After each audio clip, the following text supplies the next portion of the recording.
Lors de la construction ou de la modification d'un bâtiment existant pour abriter vos poussins, de nombreux facteurs doivent être pris en compte au-delà de la taille du bâtiment et des matériaux de construction. Il est important de planifier et de penser à la taille potentielle de votre troupeau de volailles maintenant et à l'avenir au moyen de fournir des aliments et de l'eau et au confort général des poussins. Dans cette vidéo, nous allons discuter des exigences en matière de poulailler ouvert et de la manière dont la planification pour le futur vous permettra d'économiser du temps et de l'argent et de faire en sorte que vous produisiez de la volaille de bonne qualité. Il existe deux types fondamentaux de poulailler, les poulaillers ouverts et les poulaillers fermés. Les poulaillers ouverts ont des murs à chaque extrémité, mais les côtés sont ouverts et recouverts de grillages pour empêcher les oiseaux sauvages et autres animaux de pénétrer dans le poulailler. Un poulailler fermé possède des murs sur les 4 côtés. Cela signifie que le poulailler doit être ventilé mécaniquement par des ventilateurs pour fournir de l'air frais et un refroidissement aux poulets et qu'il faut prévoir une lumière artificielle. Les poulaillers ouverts ont l'avantage d'être moins chers à construire et de ne pas nécessiter de ventilation mécanique. Les poulaillers ouverts ont l'avantage d'être moins chers à construire et requièrent moins d'énergie. L'inconvénient majeur d'un poulailler ouvert est qu'il peut être difficile de contrôler l'environnement dans lequel la volaille est élevée. Pour les petits producteurs, un poulailler ouvert est certainement acceptable à condition qu'il soit géré correctement. Quel que soit le type de poulailler, les deux styles doivent protéger les poulets des conditions climatiques défavorables, des prédateurs, des fuites d'eau, des oiseaux sauvages, des rongeurs et des organismes pathogènes. Examinons maintenant les exigences qu'un poulailler ouvert doit remplir, car ce sont les plus couramment utilisées par les petits et moyens producteurs. Quels sont les avantages et les inconvénients d'un poulailler ouvert? Emplacement. Si vous construisez un nouveau poulailler, essayez de l'orienter sur un axe est-ouest pour minimiser le réchauffement dû au soleil. Il est préférable que tout nouveau poulailler soit situé à au moins 20 à 25 mètres des poulaillers actuels pour réduire la transmission des maladies et sur un terrain surélevé pour assurer l'écoulement de l'eau et une meilleure ventilation. Faites en sorte d'avoir un moyen de verrouiller votre poulailler et votre hangar de stockage pour éviter les visiteurs indésirables et les vols. Le sol. Le sol doit être fait d'un matériau qui peut être correctement nettoyé et désinfecté avant la livraison d'un nouveau troupeau. Il est préférable que le sol soit en béton, mais un sol solide en terre battue peut également être utilisé. L'exigence est que le sol ne comporte ni fissures ni trous afin qu'il puisse être facilement nettoyé et désinfecté. Toute fissure ou tout trou peut permettre à des organismes pathogènes de se développer et d'infecter le troupeau de volailles. Lors du nettoyage entre les volailles, il est important d'enlever toute matière organique du plancher avant de désinfecter la surface. Les sols doivent également dépasser le niveau du sol pour permettre le drainage et éviter les inondations. Taille du plancher. Une erreur courante pour les unités d'élevage est de placer trop de volailles dans le poulailler. Cela crée des problèmes d'entassement qui peuvent entraîner des pertes dues au stress thermique, des retards de croissance dus à un espace insuffisant pour les mangeoires et les abreuvoirs et des conditions de litière défavorables. Il est important de mesurer avec précision les murs intérieurs de la structure afin de déterminer la superficie correcte en mètres carrés pour savoir combien de volailles peuvent être logées correctement. Ne tenez compte que de l'espace dont disposeront les volailles. Par exemple, soustrayez l'espace pour le chauffage du charbon de bois, le stockage ou les poteaux qui soustraient de la surface totale de la chambre d'incubation. Pour calculer la surface au sol, multipliez la longueur du mur intérieur par la largeur du poulailler. Si le mur intérieur mesure 7 mètres et que la largeur du poulailler est de 5 mètres, la surface totale au sol est de 35 mètres carrés. Au maximum, la capacité d'un poulailler devrait être 15 volailles par mètre carré d'espace utilisable, soit 33 mètres carrés multipliés par 15, cela donne 495 volailles maximum. Murs latéraux.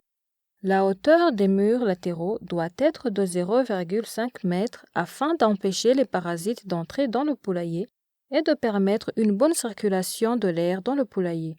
Un grillage anti-oiseaux doit être mis en place et entretenu du mur latéral au plafond. Les mailles doivent être suffisamment petites pour exclure les oiseaux sauvages, mais pas au point d'empêcher la circulation de l'air. Des murs lisses et faciles à nettoyer et à désinfecter contribueront à minimiser les bactéries, les virus et autres organismes pathogènes. Un poulailler doit être équipé des rideaux latéraux en plastique qui se ferment par temps frais et s'ouvrent par temps chaud. Les poussins ne peuvent pas réguler leur température corporelle avant l'âge de 5 à 7 jours et ont besoin d'une zone de confort pour leur croissance et leur survie. Si les températures nocturnes descendent en dessous de 25 degrés Celsius, des rideaux sont alors nécessaires pour retenir la chaleur à l'intérieur du poulailler. Et n'oubliez pas que c'est la température près du sol, au niveau des volailles, qui est critique. Des rideaux latéraux doivent être utilisés pour protéger les volailles de la lumière directe du soleil. En outre, les rideaux doivent être ajustés pour assurer une ventilation adéquate et empêcher toute forte pluie d'entrer dans le poulailler. La ventilation et la qualité d'air qui circule dans le poulailler. L'importance de la ventilation ne doit pas être négligée car elle fournit de l'air frais aux volailles et élimine la poussière, le dioxyde de carbone, le gaz ammoniaque et l'humidité de la litière. L'ammoniac provient de l'acide urique contenu dans le fumier de volaille et est aggravé par un sol humide.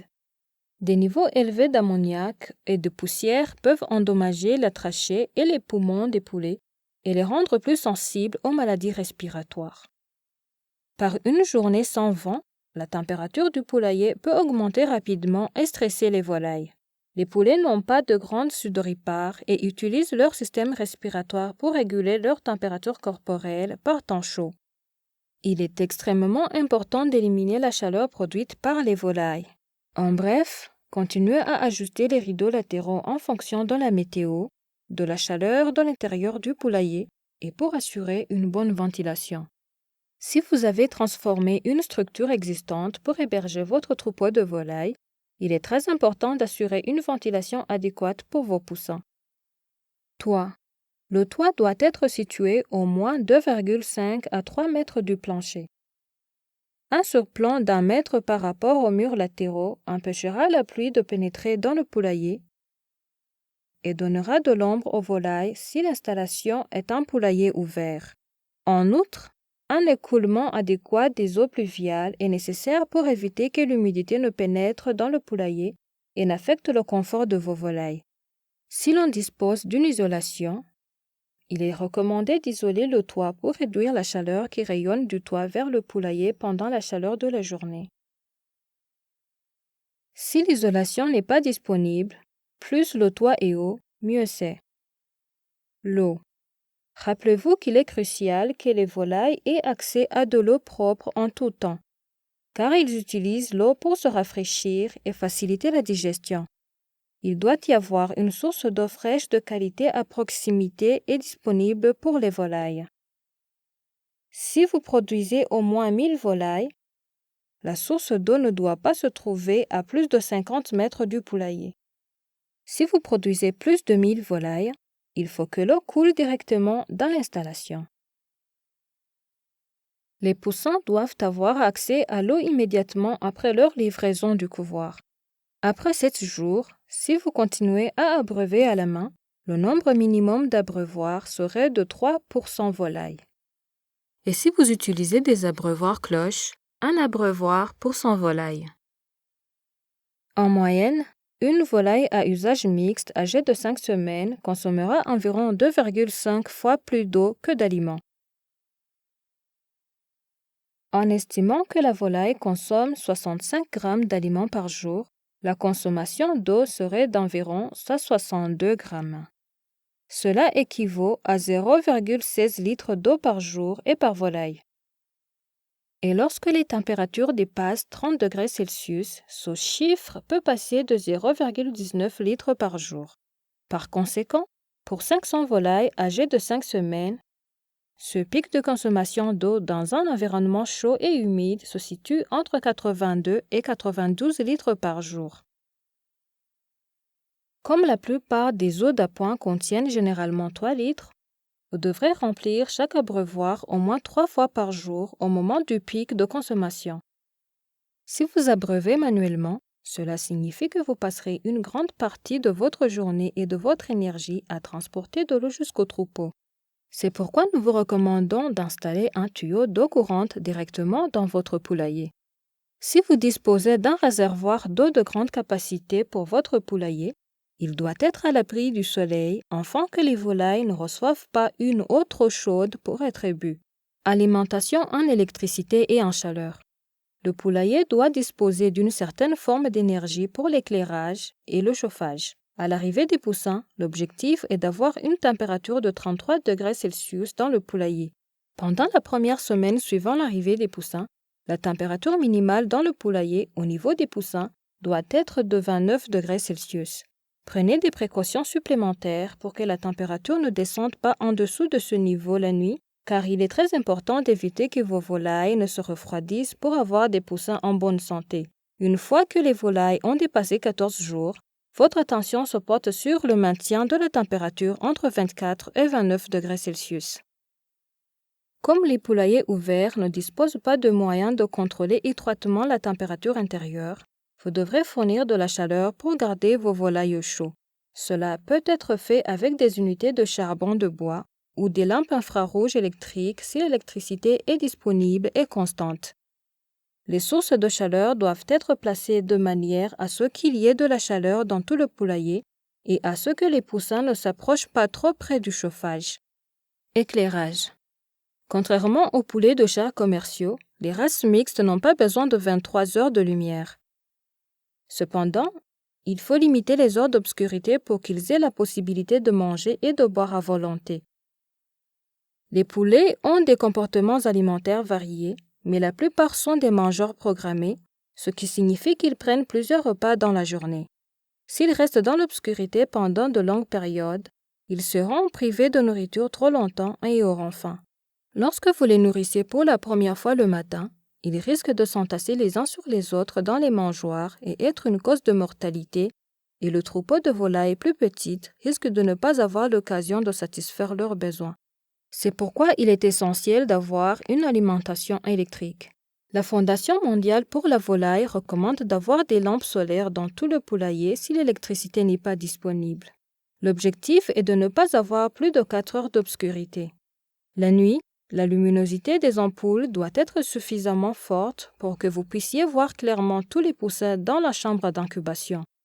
Un poulailler correctement conçu et entretenu est essentiel pour garder votre troupeau de volailles en sécurité et en bonne santé. Après tout, il représente un investissement financier qui va croître et rapporter un bénéfice pour tout le temps et les efforts que vous avez consacrés au troupeau.